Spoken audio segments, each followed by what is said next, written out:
Le sommet de l'étudiant entrepreneur, un événement international à Liège. Grimpe, élargis ton horizon. Bon voilà, déjà, et cette fois-ci on est avec Pauline Michel, qui est la fondatrice et la rédactrice en chef du magazine Influence. Bonjour. Qui est un magazine féminin, surtout féminin, mais pas que, qui est dédié à la mode, aux questions des femmes en général. Est-ce que tu peux nous dire un petit mot sur ton magazine? Oui, c'est tout à fait ça. Influence Magazine, c'est un magazine qui réunit des blogueuses et des journalistes pour créer en fait un contenu plus actuel et en accord avec les attentes réelles du public d'aujourd'hui. Un contenu qui lui ressemble vraiment finalement. Donc oui, c'est majoritairement féminin, mais on va parler de mode, de beauté, de lifestyle, aussi de sujets de société qui peuvent toucher directement notre public. Et alors la force d'Influence Magazine finalement, c'est d'avoir été chercher des blogueuses qui étaient déjà influentes, d'où le jeu de mots pour le titre, je suppose. Oui, bien sûr. Donc finalement, tu as donné la parole sur papier à des blogueuses qui faisaient beaucoup de bruit sur le web. En fait, on migre un petit peu le contenu du digital vers le papier. C'est une demande de notre public qui, comme quoi, n'a pas du tout abandonné ce support-là.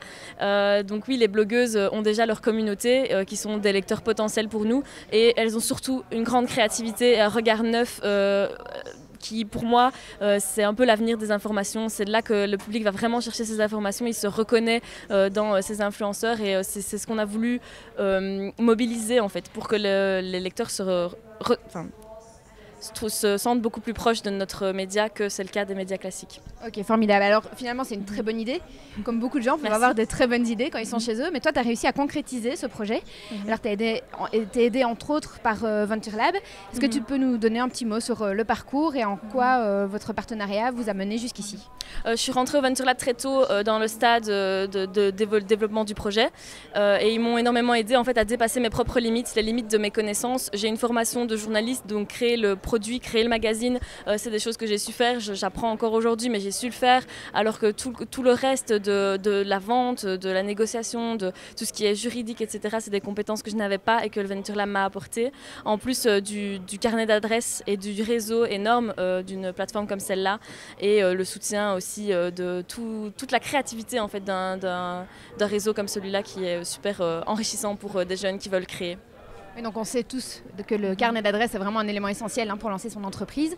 Alors au-delà de ça, quel a été vraiment tes gros coups de cœur, tes gros bons moments qui ont été acquis lors de ce parcours entre la création, entre l'idée du magazine et justement sa concrétisation? Je dirais que le premier défi a été de réunir l'équipe et ça a été avant tout une aventure humaine parce que ça s'est fait par des rencontres finalement avec des gens qui sont proches de mes idées. Je trouve que les blogueuses sont un peu entrepreneurs en quelque sorte et on a très vite accroché et l'équipe c'est avant tout une richesse humaine. Je dirais que c'est la première chose qui m'a beaucoup plu dans cette histoire. Ensuite c'est évidemment apprendre au quotidien. J'apprends tous les jours là où d'autres se sont trouvés à boulot et se sont installés dans une routine, moi pas. Je me challenge tous les jours, alors c'est des défis mais j'adore ce sentiment de toujours apprendre. Ok, et alors si tu dois définir un ou deux points, genre disgusting, tes grosses déceptions, les gros coups durs que tu as eu sur le parcours de création de ton magazine? Je dirais pas que c'était des déceptions, plus des challenges, des façons de rebondir.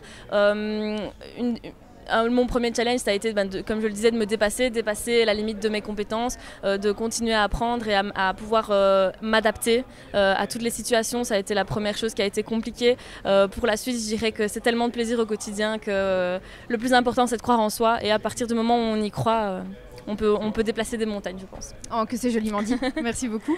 Alors, du coup, on est toujours en direct. Si vous voulez rencontrer des gens qui pourront vous donner des conseils ou des carnets d'adresses, comme ça a été le cas pour Pauline, ou même directement discuter avec Pauline de son magazine Influence et du projet qui a été concrétisé grâce, entre autres, à Venture Lab. C'est ici qu'on vous retrouve au sommet de l'étudiant entrepreneur. Ça se passe au Cadran, c'est à Liège. On vous attend. Le sommet de l'étudiant entrepreneur, un événement international à Liège.